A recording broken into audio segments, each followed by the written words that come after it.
Hi everybody, it's me again. I'm back. I'm not sure kung ikailan na yung number na vlog ko ngayon, but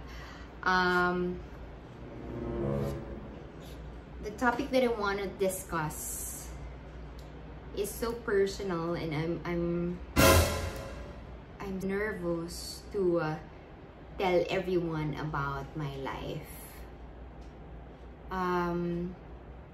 Para makulay siya. In short, yeah, lahat tayo merong maalaala mo kaya sa buhay. May mga ganun tayong stories, and I realized for the past few months, I wanted to share it with you guys, and I want you to learn something about this story. So, let's start from the very beginning about my life. As far as I can remember, when I was so young, my life was rough.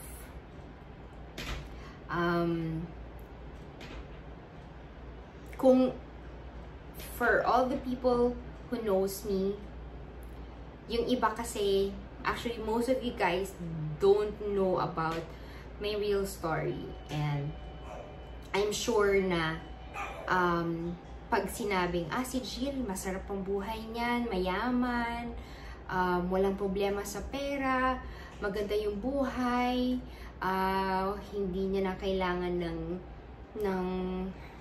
ng pera, hobby niya na lang yan pag nagtrabaho siya, sort of those stuff. But very few people know about my story. Sure ako na some of my classmates before can agree or may agree with my story, kasi ganun yung nangyari, and as a child wala akong magawa. So guys, ignore nyo lang yung pimple ko, masakit. So yun, my life before, I remember the days that, well, yun lang yung mga nare-remember ko actually, mga painful and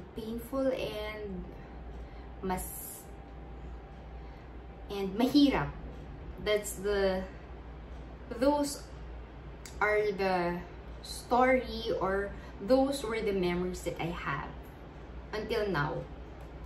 I tried to recall everything, but as far as I can go, yun lang yung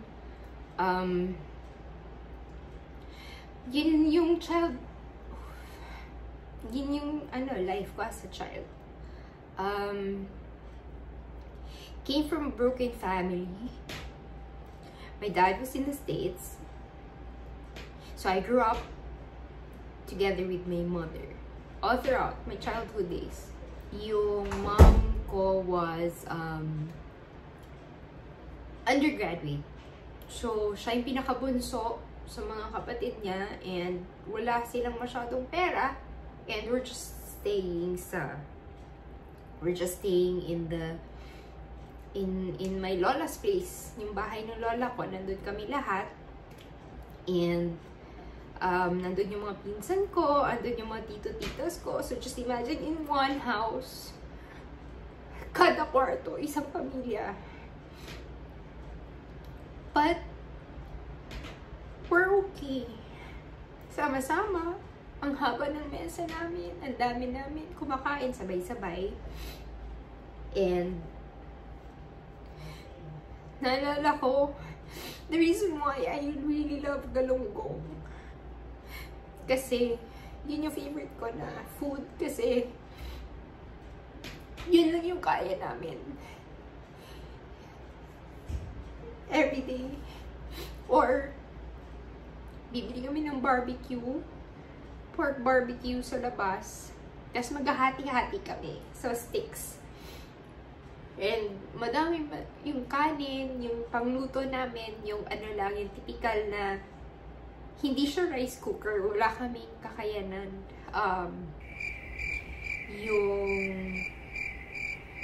Yung panluto namin, yung uling, yon uling, tapos lutuin mo, yung bigas, kailangan himayin mo pa kasi may mga kailangan kang tanggalin. I don't know what you call that. Basta kailangan mo siyang i-remove kasi matutusok ka eh. Tapos may mga bato-bato konti. So, yun. And, umabot sa point na naputulan kami ng kuryente for how many months? So, wala kaming kuryente. Si mami ko, pumapaypay. Tapos, sa Colombo kami, pinapaypayan niya ako hanggang makatulog ako. And, may mga TV din naman kami sa bahay. Sa ibang mga kwarto ng mga families. Pero, kasi wala ngang kuryente. So, what we did before was, yung paglabas mo siya, parang iskinita na maliit from our home and yung sa kapitbahay. So, yung tito na nasa gitna, doon kami nakahilera. Just imagine all of us. Uso pa yun yung mga VHS. No, Betamax. So, pag may pinapanood yung kapitbahay, nakabukas lang yung bintana nila, and just imagine, nandun lang kami nakadungaw sa screen ng bintana nila. Nandun, nakadungaw lang kami, nakaganon lang kami. Tapos may kanya-kanya kaming mga seats, may mga chair kami na kanya-kanya nadala. Tapos, nakatipon-tipon lang kami doon sa bintana, siksikan, and then nakadunod lang kami. Yun yung life ko before as a child. Those were the days na sobrang hirap. But, I was contented because my mom was with me. And, I was elementary back then. Wala talaga kaming pera, wala kaming food. To a point na naglalakad ako going sa school kasi parang nangungutang nga kami sa kapitbahay kung saan kami nanonood. Meron kasi silang parang mini store. So yun, nag-uutang lang kami. Kuha ako Hansen na biscuit and then juice, yung parang maliit. Uso pa yun yung dati, yung Coke na maliit, yung parang ganito na nasa bote. Nakakatok ako every morning. Punta ako sa mga iba-ibang tita namin. Kada kwarto, hingi ako or hihiram ako ng 20 pesos. And most days were unfortunate. Wala din silang maibibigay. Some titas nagbibigay, some more not. Sobrang hirap. Tapos sasabihan, mag-utang, minsan, utang mo haba na ng listahan, hindi naman nababayaran, parang gano'n na yung 20 pesos na yon, kung meron man. Pupunta ako sa school, walang kain, hindi ako makasakay ng jeep, lakad ako. So, from our home, sa lola's place ko, going to my school, medyo malayo. So, lakad, and then, papasok ka ng school na walang kain. Recess, andun lang ako sa library. And then, para makaiwas lang ako ng makakita ng food. And then, lunch, meron pa dun sa school namin before, sa LCC. Hello po, mga LCC yan. When I was young, yung mga chips or chip na papalit ka sa cashier, para yun yung pabili mo ng ulam or pagkain. So, yung pera ko hindi kasya. So, tinipid ko siya. And then, sa gate, hindi pwedeng lumabas eh. Pero meron dun parang screen ng gate. Para sa mga SSC alam niyo po yun dati. Sa gilid ng gate, pwede kang bumili ng, tatawagin mo lang yung sa labas. Merong mga nagbibenta. Hindi ko makalimutan na binibenta doon. Indian mango. 5 pesos lang yun. So, yun yung kakainin ko. Inggit na inggit ako sa mga kaklase ko. Kasi may mga baon sila. Siyempre, ma-pride din ako before. Sasabihin ko, yes, yung daddy ko may pera. Tapos, they're gonna tease me na, kung mayaman ko ngayon, ba't di namin nakikita yung pamilya mo? Wala pupunta. Mami mo lang. Baka gawa-gawa mo lang yan. Hindi namin nakita yung tatay mo eh. Parang something like that. Wala pang word bully nun. Ako naman, syempre, nagagalit ako kasi for me, I'm not lying. I'm just telling the truth. But, yan nga, parang, for them, wala kaming nakikitang ganito eh. So, you're just lying.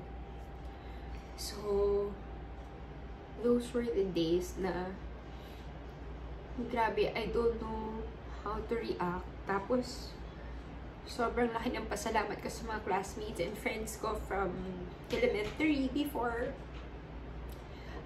Some of them gave food sometimes. Tonto ako pag nagbubukas yung isang kaklase ko, meron siyang spam or luncheon meat. Kasi hindi ko alam yung mga tawag ng food na yun because hindi ko naman nakikita, hindi ko naman nakakain. So yung mga damit ko pa ulit-ulit lang. And, yun, nag-share ng food. So, sarap na sarap ako. Mga luncheon meat, ganyan. Umabot sa point na kailangan tumigil ako sa school. But praise God, hindi natuloy yung ganung plano na titigil ako sa school. My mom told my, the family of my father, doon na nagbago yung buhay ko because kinuha na nila ako. Kasi sinabi na nila na there were cases na hinihimatay na ako sa labas ng school dahil wala akong kain the whole day. So it was afternoon, biglang naging lightheaded lang ako. I was going out, andun ako sa gate banda, and biglang nag-blackout, parang nag-white na lahat, and then nagulat na lang ako when I woke up. May nagtatanong yung tindera banda malapit sa mga Indian bingo. Iha, gising, parang something na nagulat ako na ang dami ng tao. So fast forward, I was having a hard time kasi when I transferred, I wasn't able to see naman my mom. Parang I weren't, andun siya sa kabila, and then ako nandun naman sa kabilang family. So, it was hard. It was so hard yung experience na yun.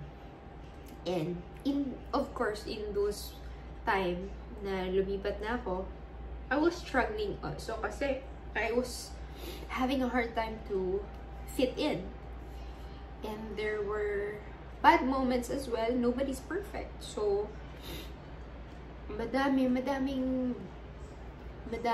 bad experiences ako talaga nung childhood. And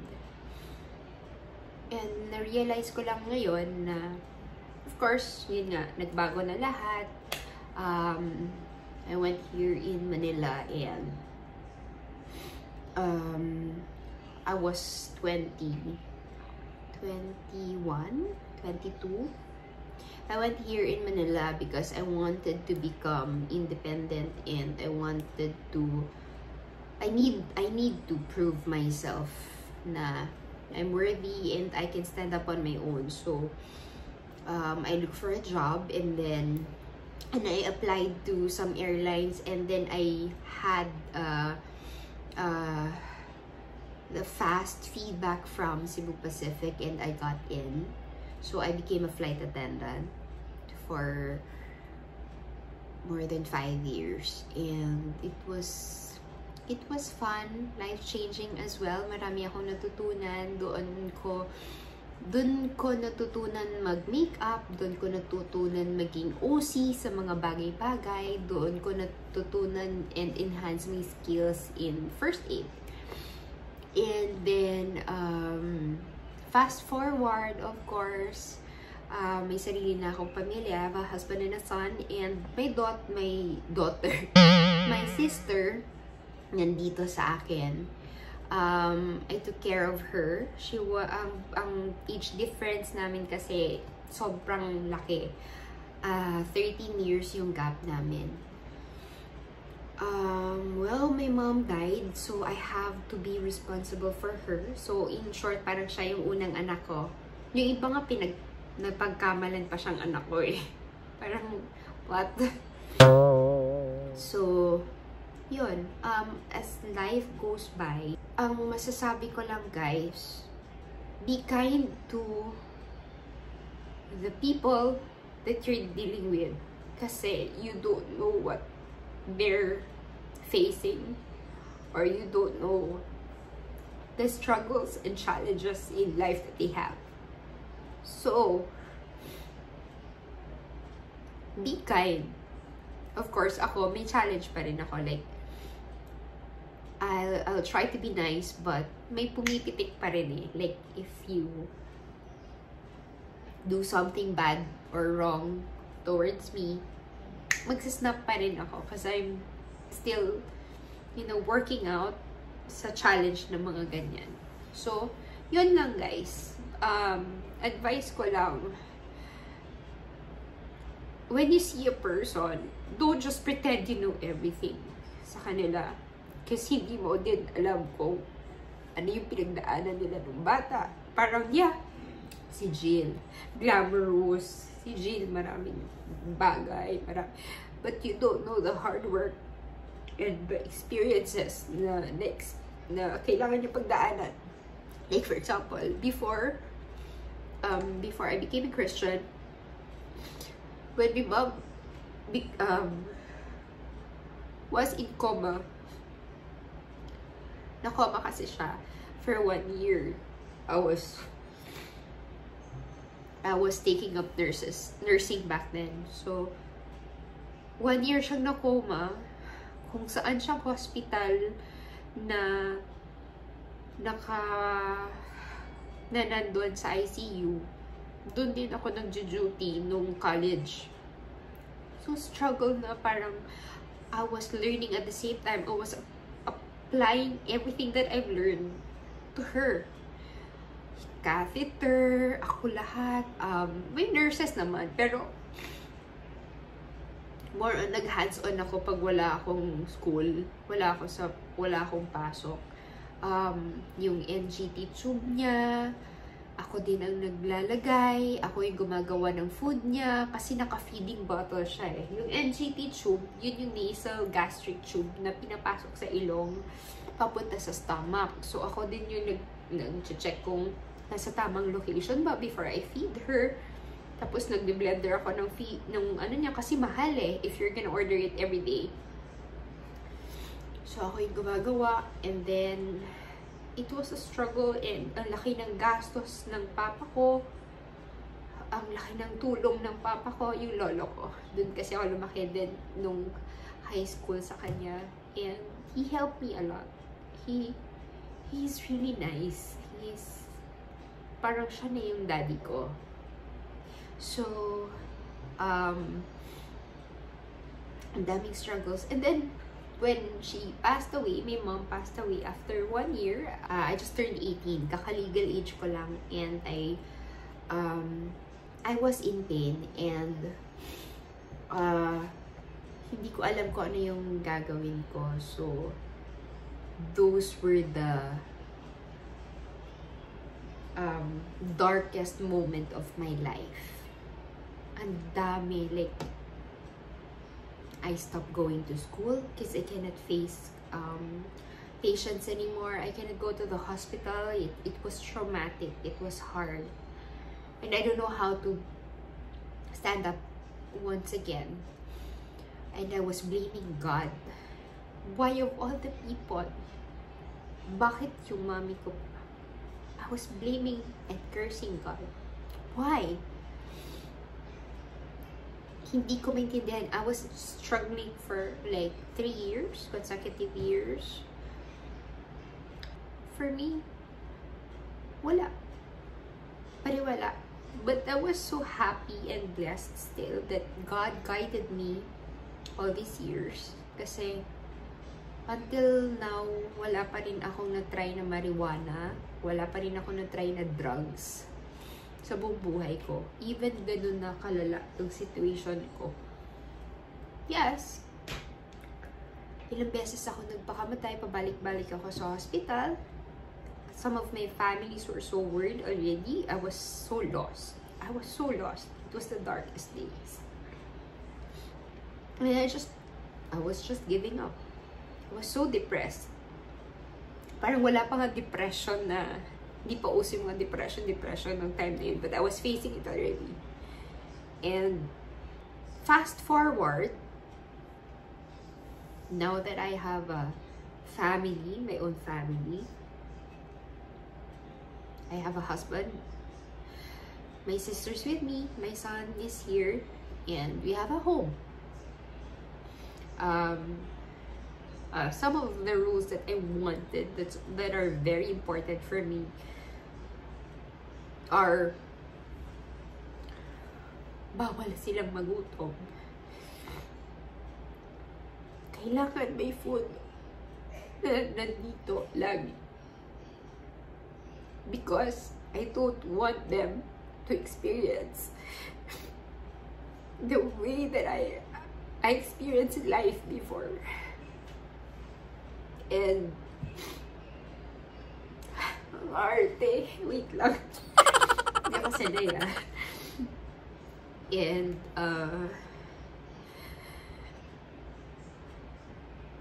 now that I have a family,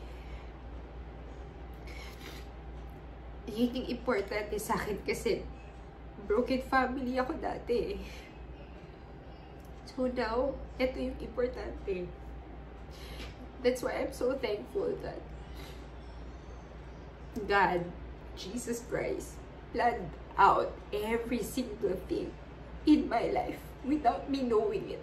Kasi may mga moments na na-realize ko, may mga drop of parang bits si Lord na Jill, the reason why God allowed you to suffer nung college ka and nung elementary ka, high school, lahat, hindi prepare ka ni Lord for a bigger challenge na haharapin mo sa future na hindi mo alam. So, yung una, na-realize ko na the reason why Jesus Christ let my mom die, it's for me to leave Bacolod, my hometown, and go to Manila. Kasi just imagine if my mom was still alive, I would have stayed in Bacolod until now. My life would be different. It will become totally different that I will not meet my husband here in Manila. I will not see my son. It will become totally different life. So, okay, na-realize ko na yun. So, second, na-realize ko na hindi lang pala yun yung mga pain and suffering na dadaan sa buhay ko before. Madami pa in the process, in the long run. And now, I'm ready. Masasabi ko now, I'm ready sa mga challenges na ibibigay sa akin because in the long run, napatibay na eh. I'm stronger. For all of you watching, pasensya niya. Mukha ko. Magkang magana. For all of you watching, this may sana a lesson for all of you na just be happy and contented of what you have. And always thank Jesus Christ sa buhay nyo because you're still alive. You can still have time with your family. Kasi in just one snap, hindi mo alam yung mangyayari. So just be contented. Especially now that we're facing this kind of virus na wala pang cure. Just live your life and always thank the Lord Jesus Christ. Play worship song, read the Bible, and know more about Him. Kasi maraming positive din na nagagawa tong virus na to eh. Like, ang dami nating reklamo na, ay, Monday na naman, papasok na naman, pagod pa ako, hindi pa ako handa, kulang ako sa bakasyon, kulang ako sa bonding with my family, kulang ako sa time, busy ako lagi. This is, actually right now, this is somehow an answered prayers nating lahat. Kasi, wala nang traffic. Wala ng pollution na lagi nating nirereklamo every single day. Especially here in Metro Manila. So now, as you can see, sobrang wala ng smog everywhere. Walang kotseng traffic everywhere. More time with the family na tayo ngayon. And more on getting to know talaga. So, getting to know, bonding with your kids, with your family members, with your husband and wife. So think positively as we face this kind of virus, and tulungan tayo guys kung ano yung pwede nating matulong. Tulungan pa din. And once that the virus gone, please don't forget to stay focused with Jesus Christ pa din, thankful pa din, and don't stop praying, don't stop reading the Bible, don't stop go to church, and what else? So far, yun lang yung masasabi ko, and yun lang yung masashare ko, kasi masyadong naging iyakin ako dito. Dito naman yung pinaka naiinis ko, yung nakikita akong umiiyak. That's it. Thank you so much and have fun next time ulit for the next vlog. And stay at home, please. Huwag lumabas. Bye! Thank you!